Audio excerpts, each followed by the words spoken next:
Is what we see real when our eyes are open, or what we see when our eyes are closed and our mind more of reality than what is real? Most of us just assume that you look around and you see a table and books and chairs and people and so forth, and you're seeing reality as it is. Most of the time, not all the time. Someone can show you a visual illusion and trick you, but most of the time our feeling is, yeah, for all practical purposes, I'm seeing the truth. And, when I see the moon is there. That's because there really is the moon and it's there and you can look. And if I'm not looking and you see the moon, we can see the moon is there even though I'm not looking. So it's always there. And that's the way we normally think about things. And there are evolutionary arguments that are given to support that point of view. And in some sense, evolution says we've evolved to be fit, to survive long enough to reproduce. And surely seeing the truth will make us more fit. So a lot of my colleagues, for example, and the man in the street would say, yeah, we've evolved to see reality as it is. So I see tables and chairs. That's because there are tables and chairs, and it's just that simple. So the physical world is the reality that really exists. And that's the standard view. It can get a little bit more sophisticated, where you go, well, okay, in this special kind of way, with this kind of light, you can be tricked. We can put these visual effects on you and you can have illusions. But most of the time, people would say, you see the truth. And so I've questioned But that. is this the truth? Is what we see really the truth? Well, now I have some good reasons to question that. Really? Why? So on several grounds, but one of them is evolutionary grounds. So evolution has shaped us to be fit. Darwin's theory is about organisms competing for resources and mates and so forth, and the fitter have the greater chance of surviving long enough to reproduce. And so the genes that gave them the ability to outcompete will then be passed on. So that we get the better genes and we're more fit. So that argument has led people to say we do see the truth because seeing the truth would make you more fit. And I argue with my colleagues, Chetan Prakash and Manish Singh and others that I'm working with, that no, if you look at the mathematics of evolutionary theory very, very carefully, it says quite the opposite. It basically says the probability that any organism has ever been shaped to see any aspect of reality as it is zero. In other words, the probability that we see the truth is zero. Really? Absolutely zero. Wow. And so that's a stunning mathematical result. And of course, I've had lots of pushback from not just average people, but from my colleagues in the sciences. So there's lots of interesting discussion about it. And from philosophers, some of the pushback is of the following kind. I'd say the biggest pushback is you're shooting yourself in the foot when you make this, right? So Darwin is assuming that there are physical organisms in space and time that are competing for physical resources and having physical offspring In space and time. And so I'm using Darwin's theory, which assumes that. I'm using actually evolutionary game theory, which is Darwin's theory made mathematical by John Maynard Smith and others. So it's Darwin's theory, but with a mathematical rigor. And that's widely accepted in the evolutionary field now, using evolutionary game theory to study its properties. So the argument against me is, well, Darwin's theory assumes space and time and physical objects are real. That's what it's all about. And you're using Darwin's theory to claim that the probability that we see reality as it is zero. That means the probability that physical objects in space and time are real is zero. So you've used Darwin's theory, which assumes objects are real, to prove that they're not. So surely you've got yourself shot in the foot with a logical contradiction. So that's the kind of argument I get, not just casually, but publications in philosophical journals and from my more scientific peers as well. And this really misses a key point about science and how science works. So, and this is sort of a central thing about science. Every scientific theory starts with assumptions. It seems trivial and obvious, but it's full of complications and implications. yes. So since every theory must start with assumptions, it doesn't explain everything because it doesn't explain its assumptions. So no scientific theory is a theory of everything.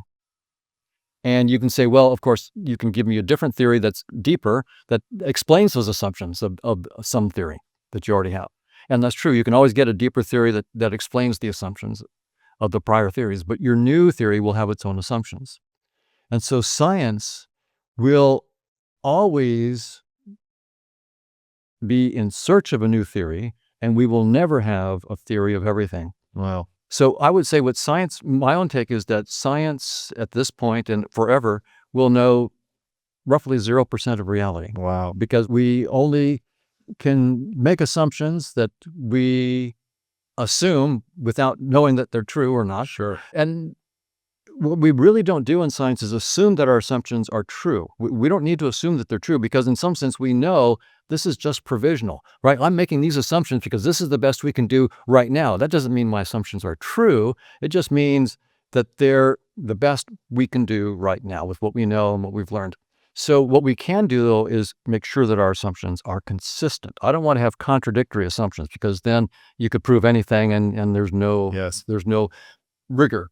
So what I'm really doing now with Darwin is I'm saying his assumptions are consistent, but I don't need to assume that they're true. So I don't have to assume any of in any theory I propose. I'm not assuming that my assumptions are true. I just want to make sure that they're consistent. I'm hoping in my lifetime someone will overthrow my theory with a deeper theory, and then I'll know that my assumptions were at least a provisional, at best, provisional way to go. So it's not a logical contradiction to take the assumptions of a scientific theory and use them to prove that theory is not the theory of everything, because we already knew that theory was not the theory of everything.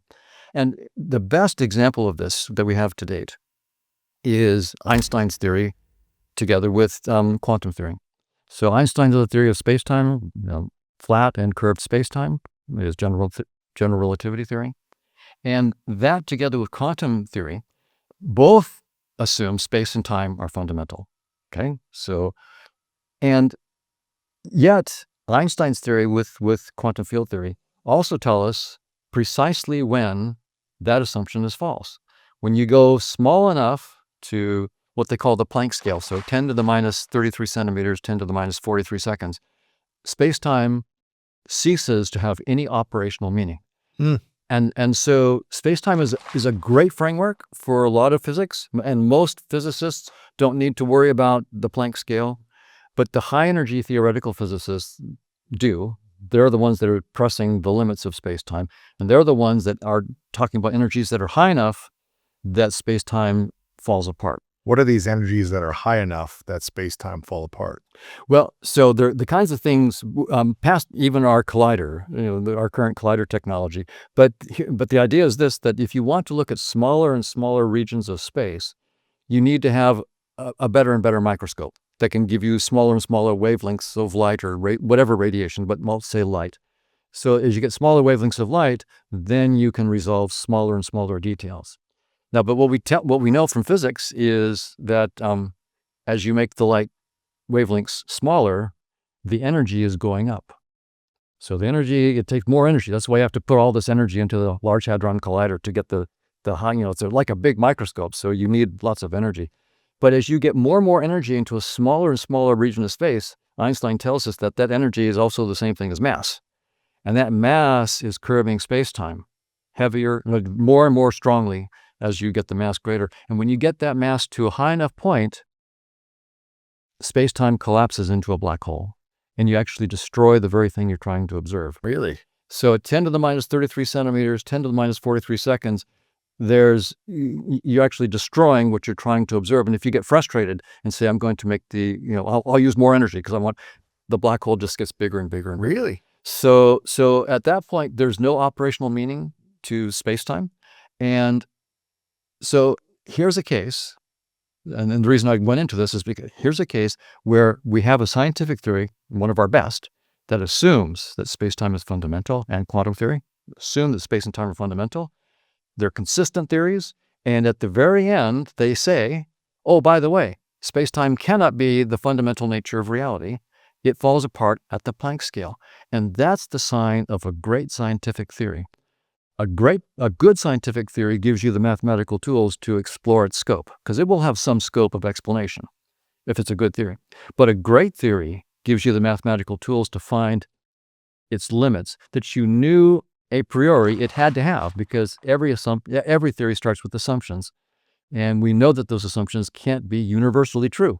So where do your assumptions and where does your theory start? So every concept with theory, that's right.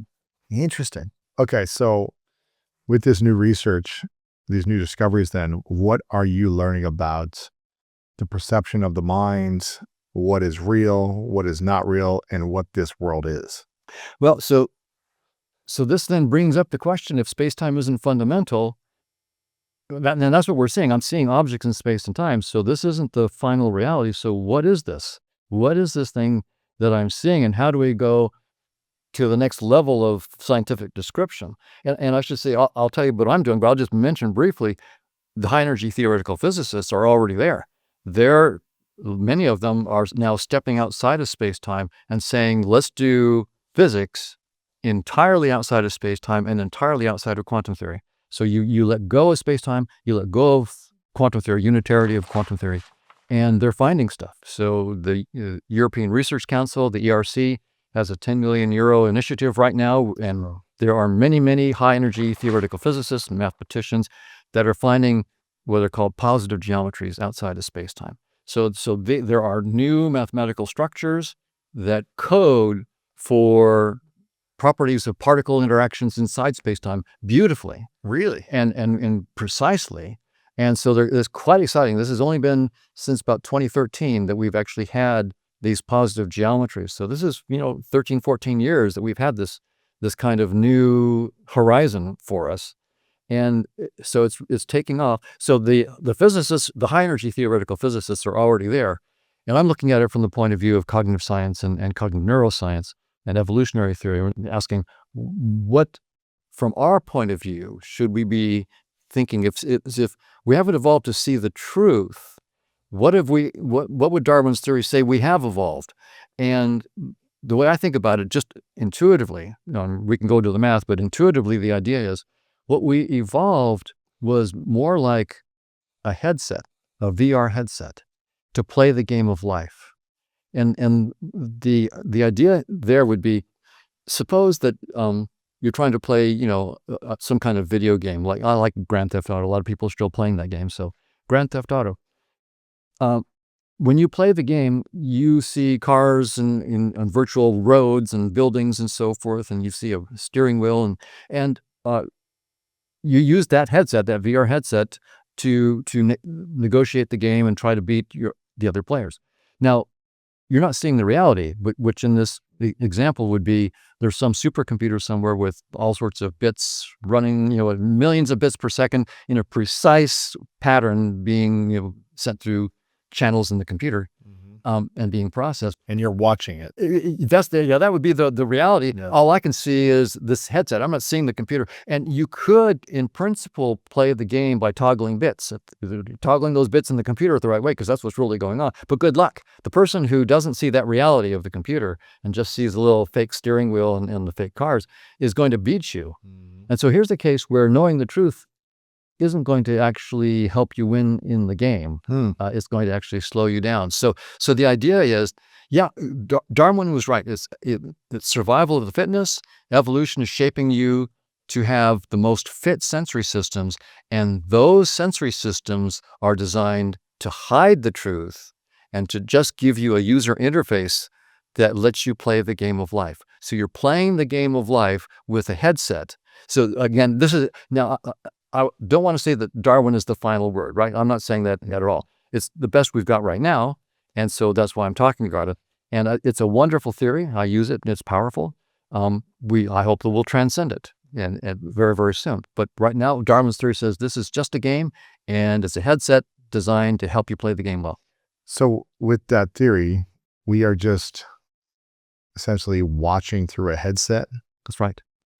So we're not actually in the reality of this world, but we're watching the reality of this world through a device. Yes, you are effectively, whatever you are not a physical body in space and time. That is not who you are. Really? So here you are, 200-pound, 300-pound person, whatever it might be, 6 foot whatever, or 5 foot whatever. And most of us think that's who I am. And I'm saying, no, that's just your avatar in a particular headset. And you're not confined to that avatar. You're not identified with that. You might think you're your avatar, and I understand. I mean, I'm easily identified with my avatar, but it's just an avatar, and it's a headset that you can take off, and we all do. Thank you so much for watching this video. If you enjoy this and you want more inspirational content, make sure to click the subscribe button below and click right here to watch what's coming next.